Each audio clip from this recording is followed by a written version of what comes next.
The fishermen who had gone deep-sea fishing the previous night approached the shore at dawn the next morning. The seafront, starting from Modara and Mattakulya, stretches southward towards Bambalapitiya and Vallavatta.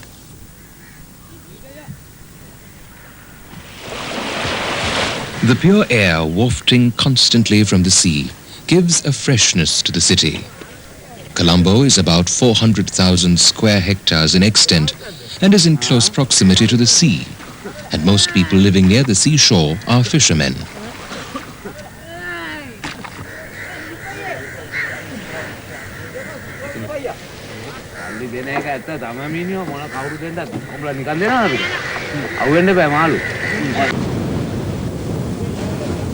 The population of Colombo is about 600,000.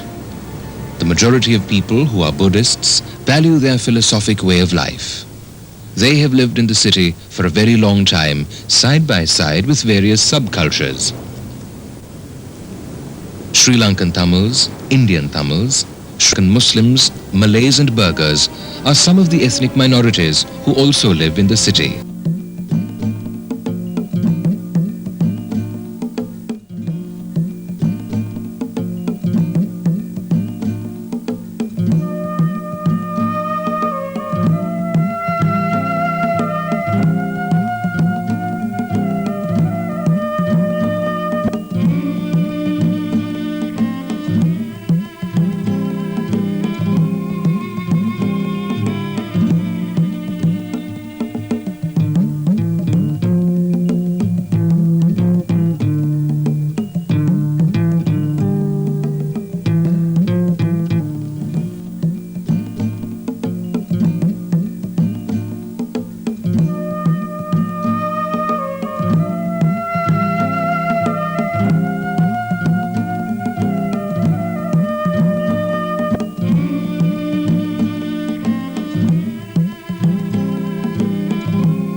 The Reverend Jinaratana Thero says that due to colonial rule, the country was exposed to varying cultural influences, from the religious to the architectural.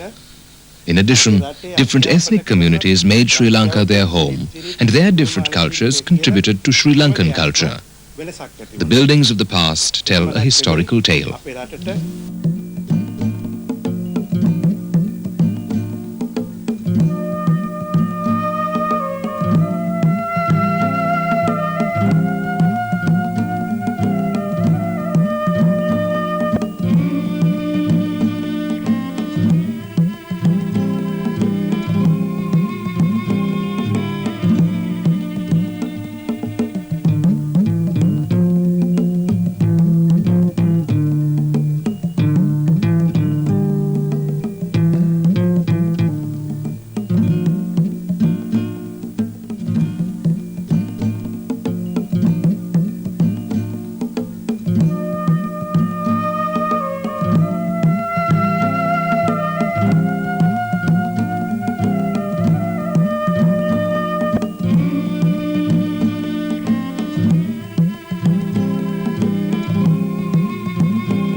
Professor Nimal De Silva, senior lecturer in architecture of the University of Moratuwa, points out that the buildings in Colombo reflect different styles of architecture and are of different eras.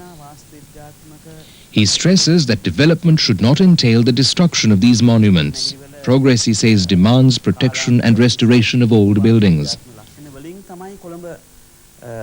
අපිට හැදිලා තියෙන්නේ. දැන් අපි හිතමු ඒ කොටුවේ තියෙන ගොඩනැගිලි අපි ගලවලා අලුතෙන් ගොඩනැගිලි දැම්මොත් ඒ කොටුවේ තියෙන තත්ත්වය නැත්තම් පරිසරය සම්පූර්ණයෙන් වෙනස් වෙනවා. අපිට ඕන ඒකද අපි මේ දියුණු වෙනවා කියන්නේ තියෙනේව ඔක්කොම අකාමකා දාලා අලුතෙන් ගොඩනැගිලි හදන එකද එහෙම නැත්නම් අපේ තියෙන එකත් ආරක්ෂා කරගෙන ඒ වෙන විදිහේ ගොඩනැගිලි හදන එක. The building at Independence Square is built quite differently. It was constructed to commemorate the country gaining independence in 1948. It was built by local artists and resembles the Royal Audience Hall in the Temple of the Tooth, the Dalada Maligava in Kandy. It has been embellished with Kandyan carvings of the Middle Ages. Local carvings are quite popular even in the private homes of people in Colombo.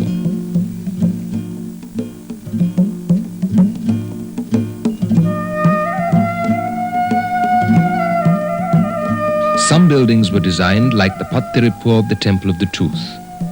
Although the proprietors of these buildings had cordial relations with the colonial rulers, they did not reject their local heritage completely. Thus, they made use of local art when constructing their buildings.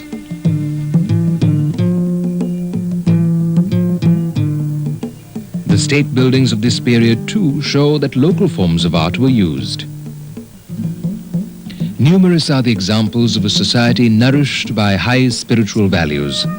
An education system that was diluted by colonial influence was once again restored. Bones perish. These are the words of Lord Buddha. However, these buildings will exist for a number of years, much longer than those of us who are alive today. They will mirror the changes that took place in the past and give a silent, accurate and truthful indication of us in the future.